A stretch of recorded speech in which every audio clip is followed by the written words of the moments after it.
Hello everyone, welcome to ASMR Historian.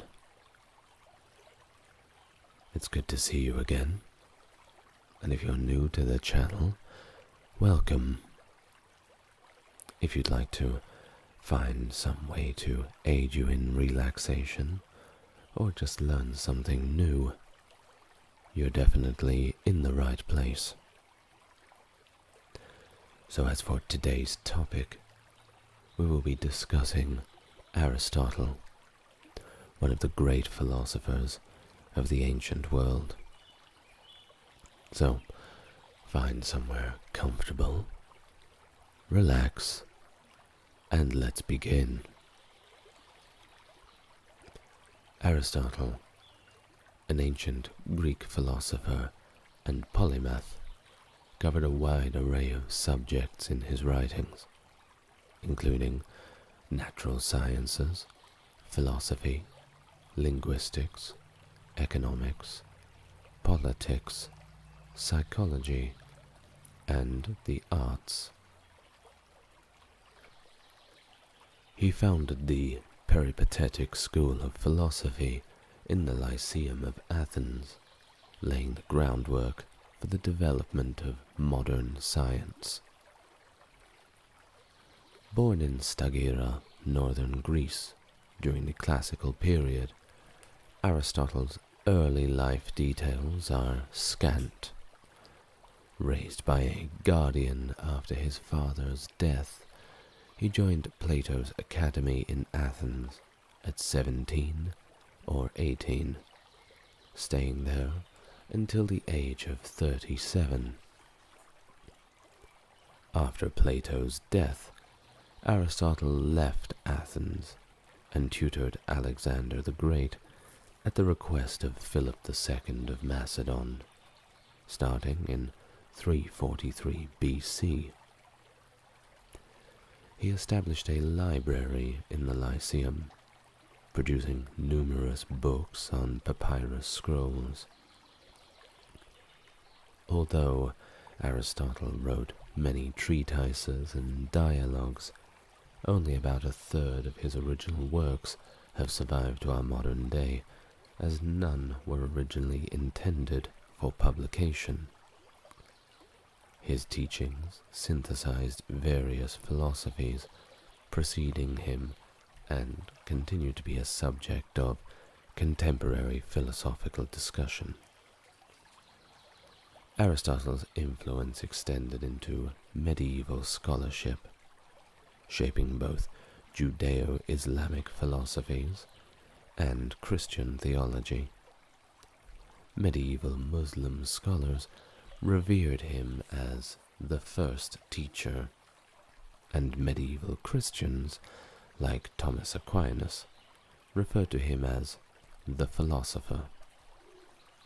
Dante called him the master of those who know. His works included the earliest known formal study of logic and continue to influence scholars well into the 19th century. His ethics, particularly virtue ethics, experienced a renewed interest in the modern era.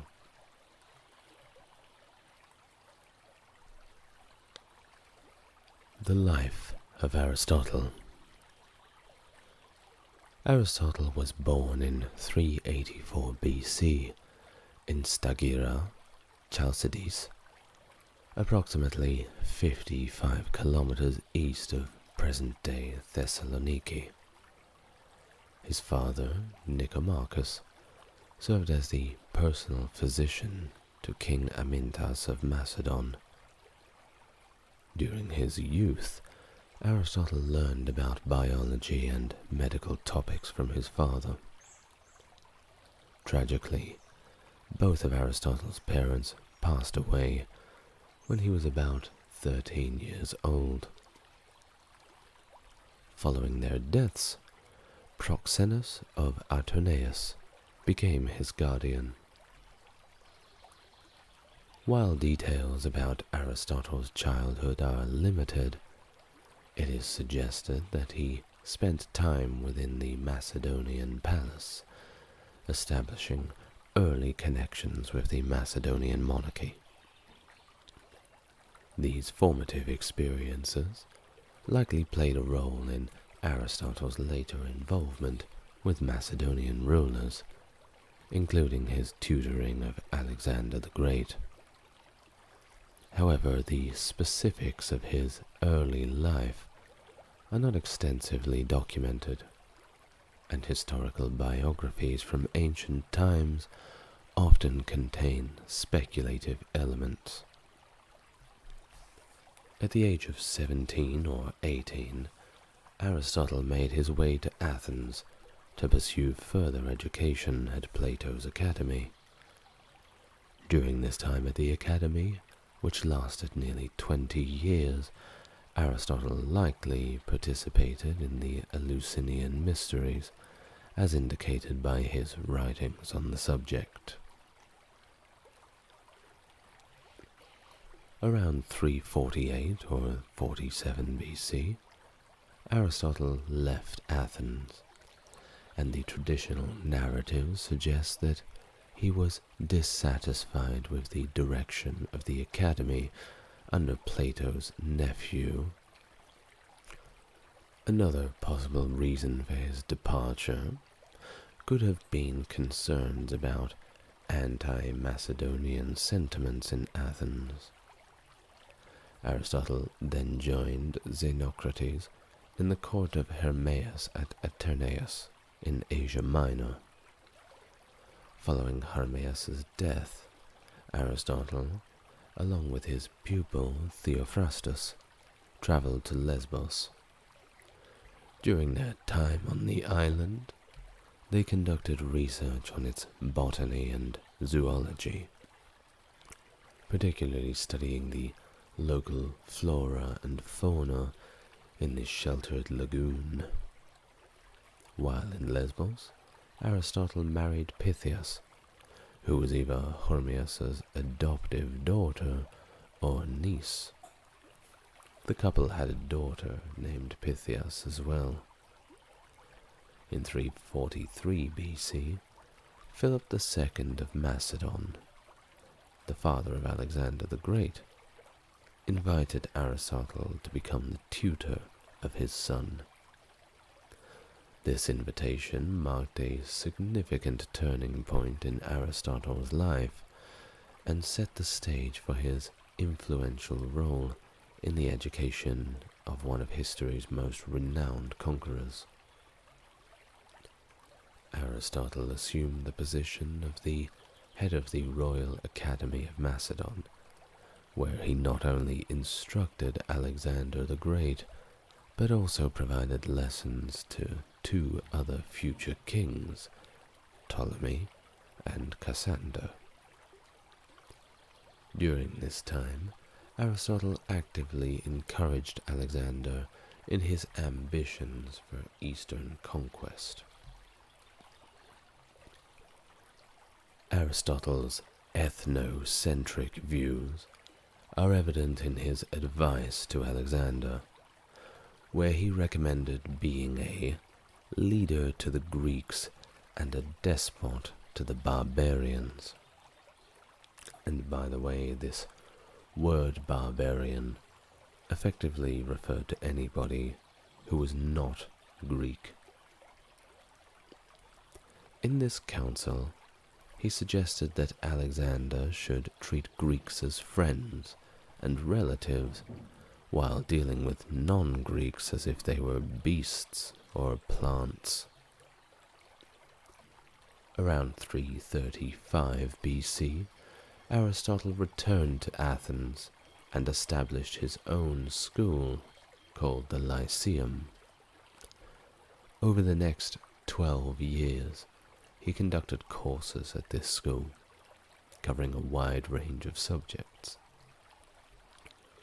During his time in Athens, Aristotle's wife Pythias passed away, and he entered into a relationship with Herpyllis of Stagira.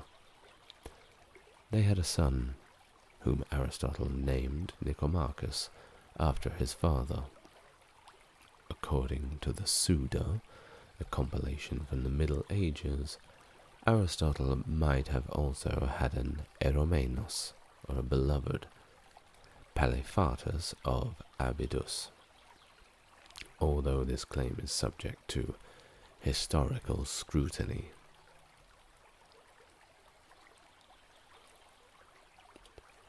During his time in Athens from 335 to 323, Aristotle is believed to have composed many of his works.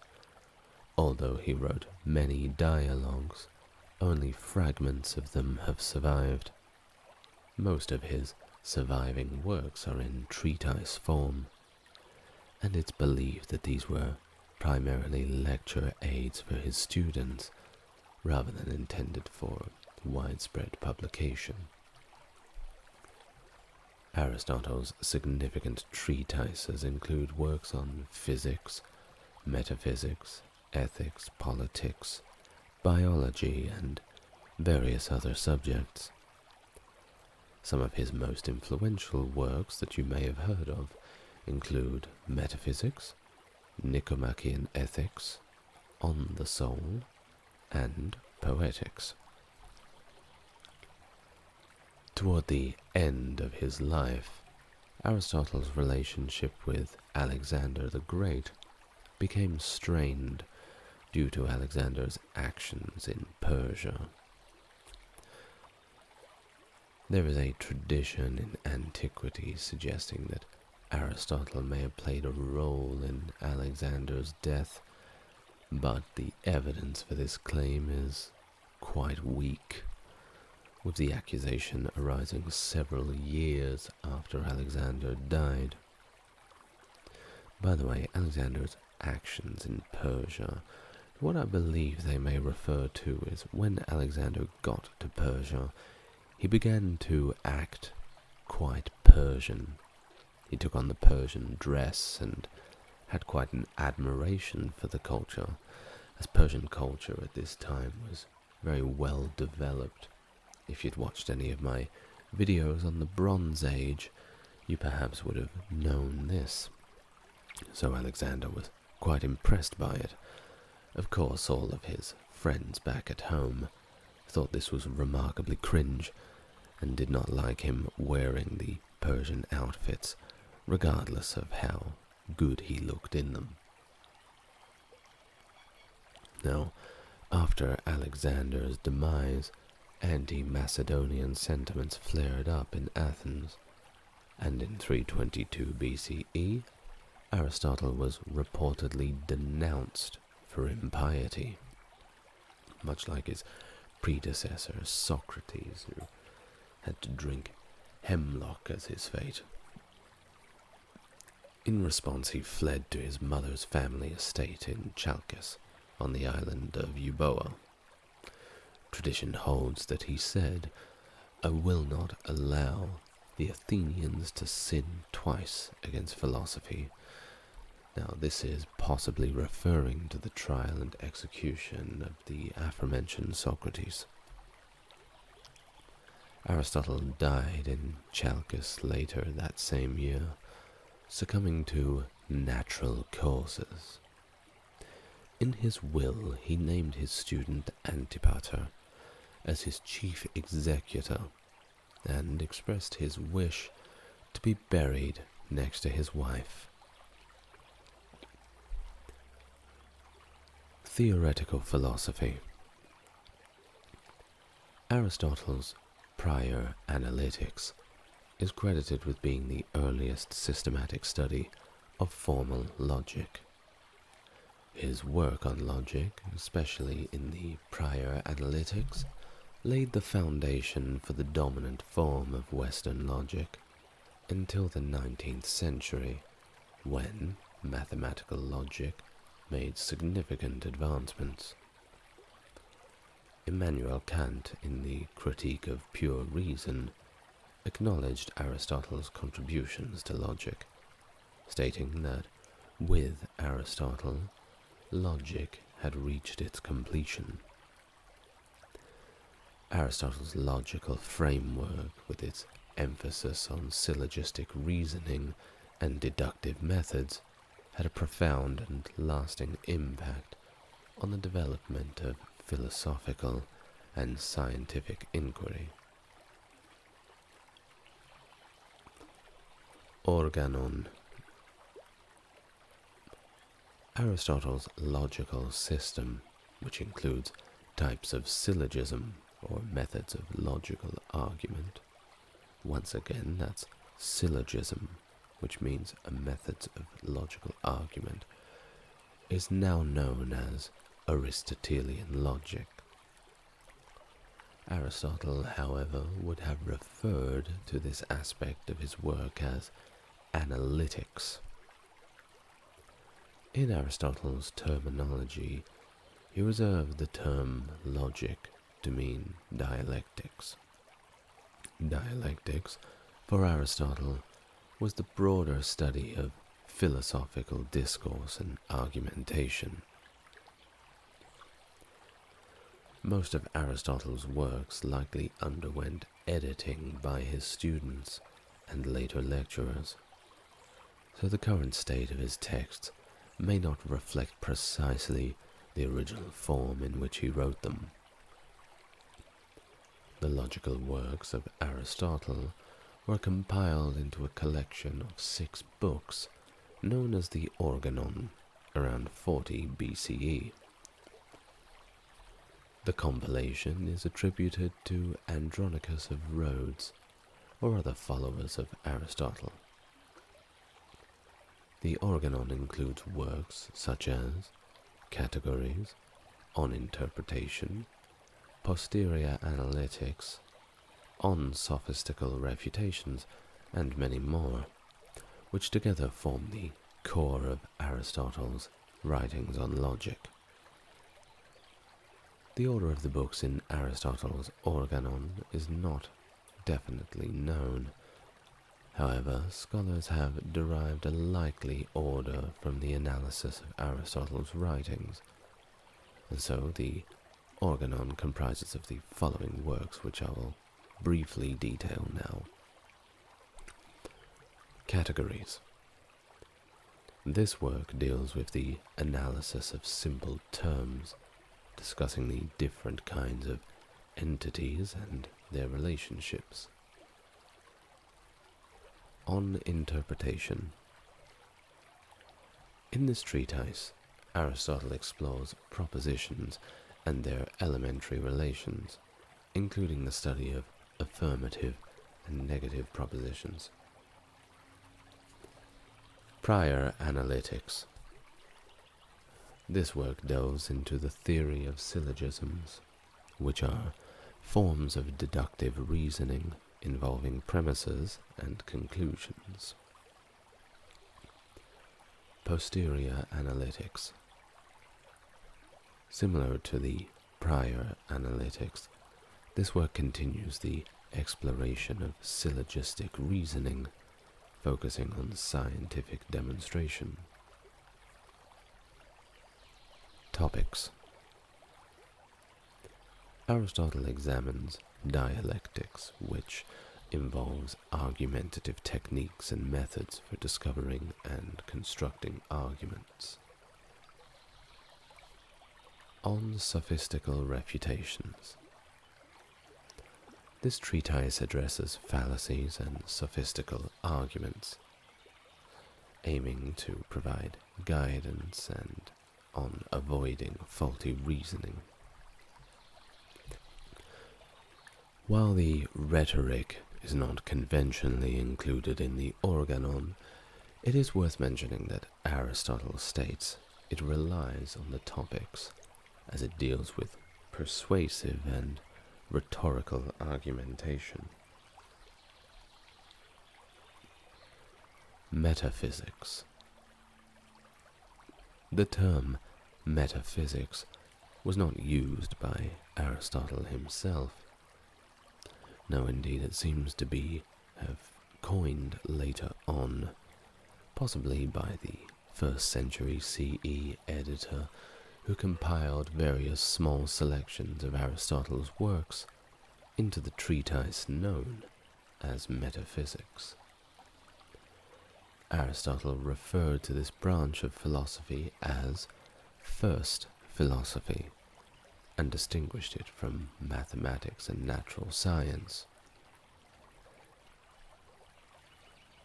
In his Metaphysics, he described it as contemplative philosophy, that is, theological and studies of the divine. The name metaphysics was later applied to this work and the broader field of it that it represents, dealing with abstract concepts and fundamental principles beyond the physical world. From Aristotle's Metaphysics, we'll read a short passage now. If there were no other independent things besides the composite natural ones, the study of nature would be the primary kind of knowledge. But if there is some kind of motionless, independent thing, the knowledge of this precedes it and is first philosophy, and it is universal in just this way because it is first, and it belongs to this sort of philosophy to study being as being, both what it is and what it belongs to, just by the virtue of being. Substance. In Aristotle's Metaphysics, he introduces the concept of substance and essence. He proposes hylomorphism, a theory stating that a substance comprises both matter and form. In Book 8, he distinguishes the matter as the substratum or the substance's composition, such as bricks in a house. The form is the actual substance, defining its characteristics, like being a house.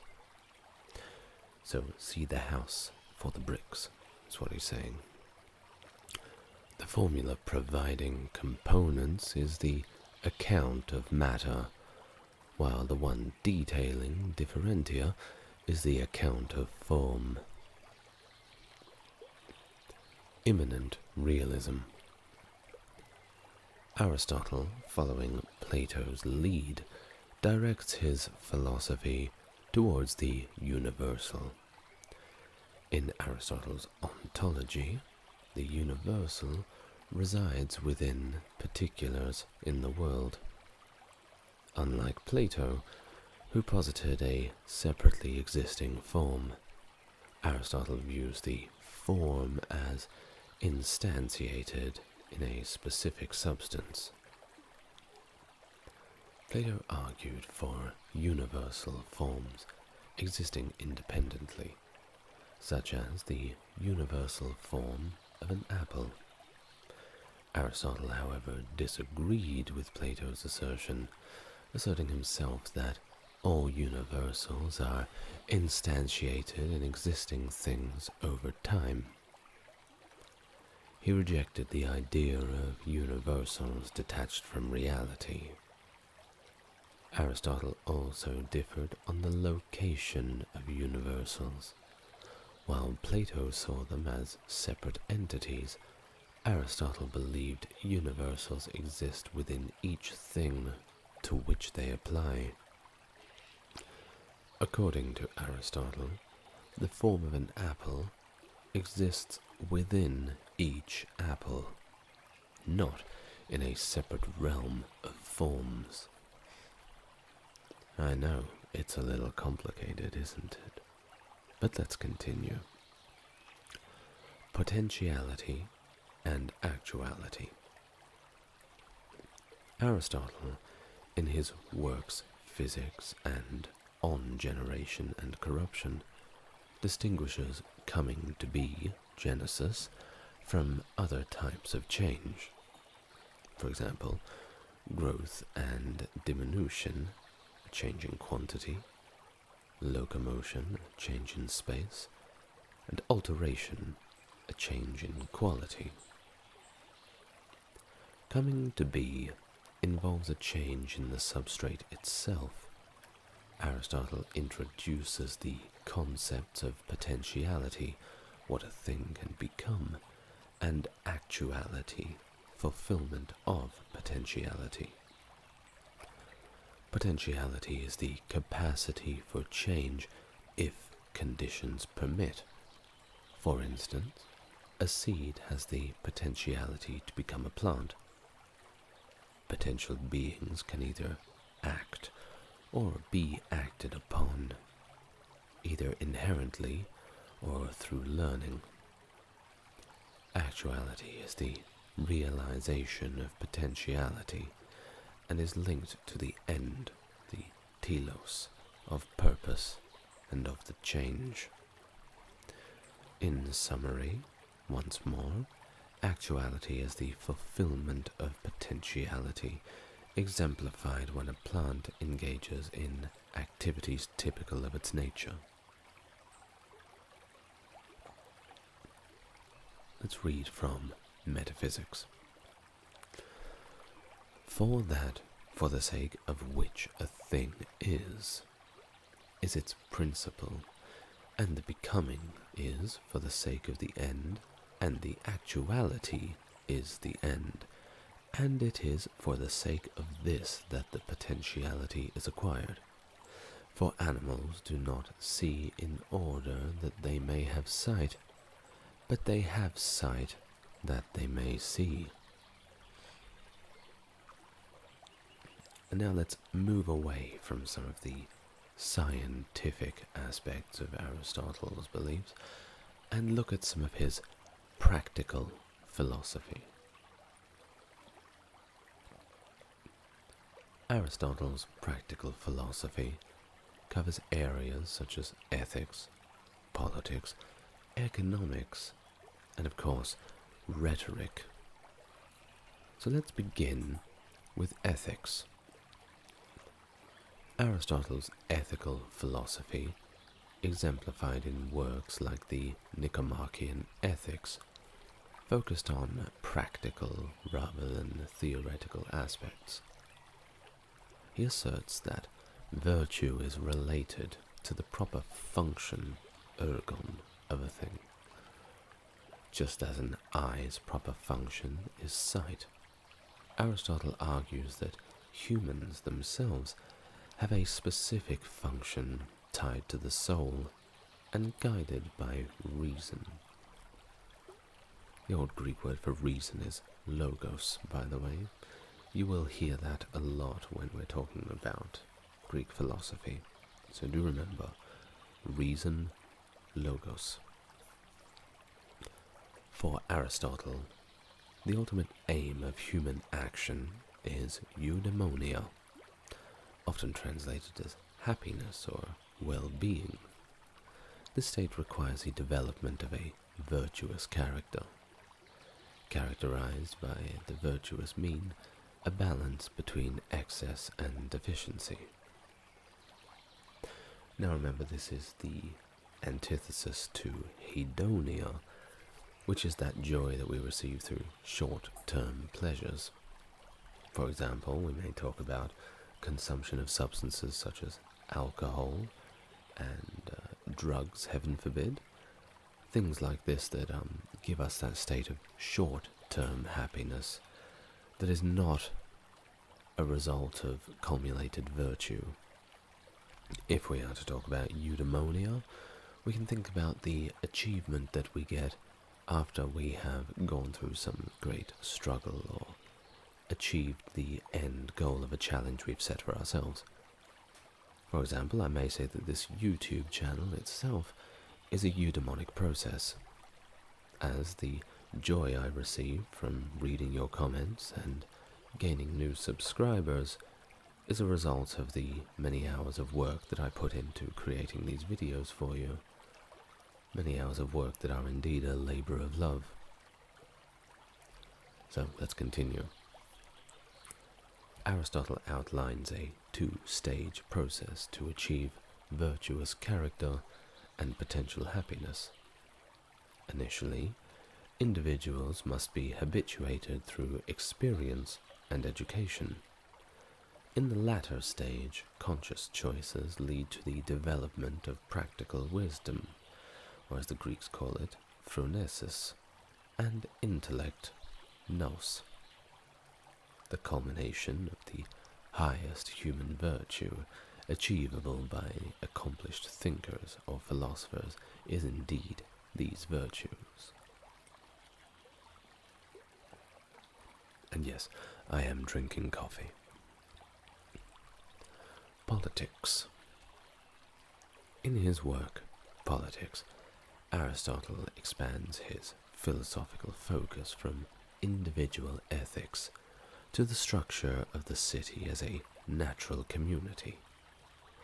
He considers the city as a fundamental and organic entity, prioritizing it over the family and the individual. Aristotle famously asserts that man is by nature a political animal, emphasizing humanity's unique rationality among the animal kingdom. Aristotle views the city as an organic whole rather than a mechanical entity, where each part is interdependent and connected. Unlike the modern concept of a state, Aristotle's natural community is the city or polis. You will see many Greek towns and small cities with this suffix polis. Polis means city, functioning as the political community or partnership. The city's purpose, according to Aristotle, goes beyond avoiding injustice and ensuring economic stability. It actually aims to enable citizens to live good lives and engage in virtuous acts. In contrast to modern social contract theories, Aristotle's perspective doesn't emphasize fear or inconvenience as reasons for forming a political partnership. Rather, he sees the city as a means for citizens to pursue noble actions and live a fulfilling life.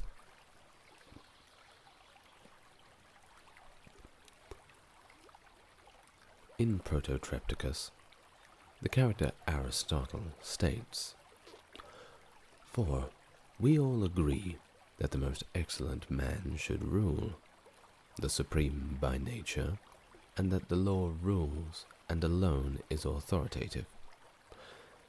But the law is a kind of intelligence, i.e. a discourse based on intelligence. And again, what standard do we have? What criterion of good things that is more precise than the intelligent man? For all that is, man will choose, and if the choice is based on his knowledge, are good things and their contraries are bad. And since everybody chooses most of all what conforms to their own proper dispositions, a just man choosing to live justly, a man with bravery to live bravely, likewise a self-controlled man to live with control, it is clear that the intelligent man will choose most of all to be intelligent, for this is the function of that capacity. Hence, it is evident that, according to the most authoritative judgment, intelligence is supreme among the virtues." Aristotle's perspectives on women, while influential in the Middle Ages, have become contentious in modern times. His analysis of procreation involves portraying a dynamic, ensouling male element, bringing life to an inert, passive female element. According to Aristotle, the female body's suitability for reproduction influencing changes in body temperature, renders women incapable of engaging in political life. Modern critics, especially proponents of feminist metaphysics, whatever that is, have accused Aristotle of misogyny and sexism due to these views. However, it's noteworthy that Aristotle attributed equal importance to women's happiness, stating in his rhetoric that the factors contributing to happiness should be present in both men and women. Economics. Aristotle's contribution to economic thought were significant, especially during the Middle Ages when his work was rediscovered. In his work, Politics, he addressed topics such as the city, property, and trade. Aristotle defended private property against criticisms, anticipating later philosophical economic perspectives that emphasize the overall utility of social arrangements. He believed that societal issues blamed on private property actually stemmed from human nature. Aristotle provided one of the earliest accounts of the origin of money in Politics, as in the work Politics, not politics itself. According to him, money emerged as people became interdependent, engaging in trade by importing what they needed and exporting surplus goods. For practical reasons, they agreed to use something intrinsically useful and easily applicable, like iron or silver, and later gold. A significant influence on medieval economic thought, Aristotle expressed a critical view of retail trade. He argued that retail, driven by profit-seeking, treated goods as a means to an end, rather than an end in itself, therefore making it unnatural. Similarly, Aristotle considered making a profit through interest unnatural, as it involved gaining from the money itself, not its use. And if current-day interest rates are anything to go by, I think we should perhaps listen to him. Aristotle's early insights into the functions of money included its role as a universal standard of measurement, allowing the association of different goods and making them consumable. Money also served as a form of security for future exchanges, enabling individuals to obtain desired goods when needed. Rhetoric. In Aristotle's Rhetoric, he presents a comprehensive framework for persuasive communication, identifying 3 fundamental appeals a speaker can employ to persuade an audience.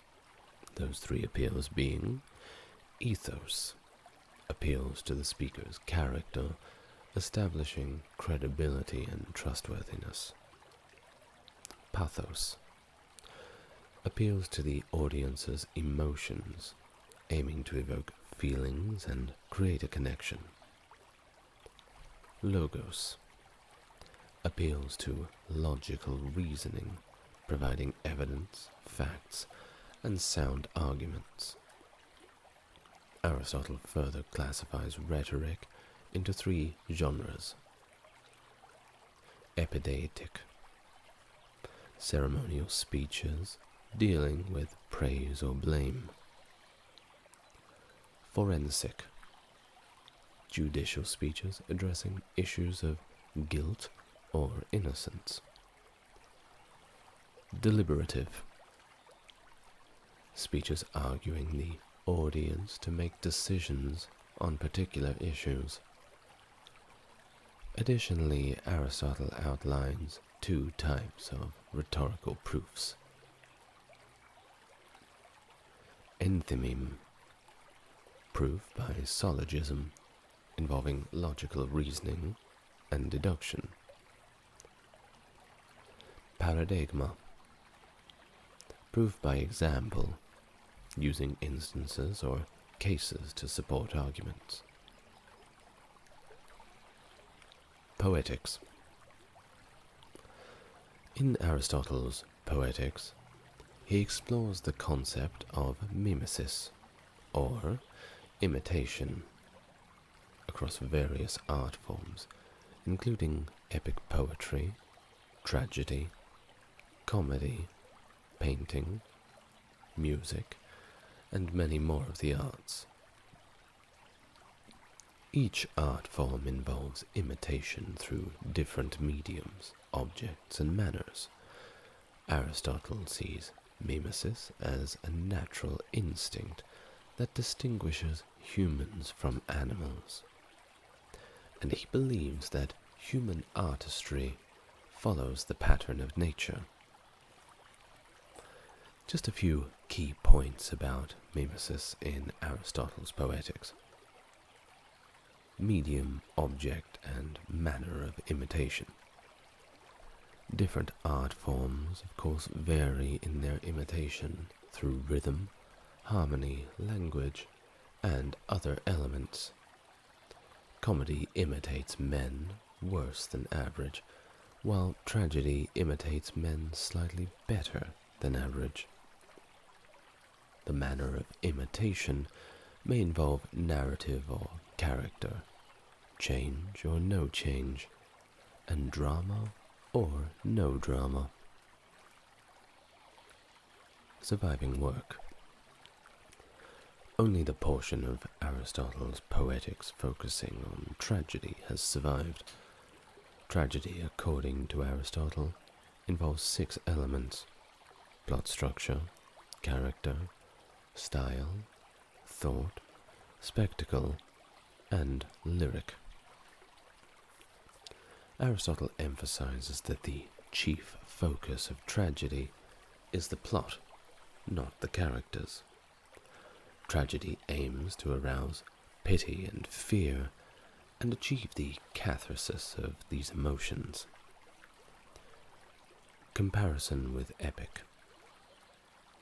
Aristotle discusses the superior of tragedy over epic mimesis, pointing out that tragedy possesses attributes like unity, spectacle, and music, achieves its aim more efficiently, and therefore can be considered superior to the epic.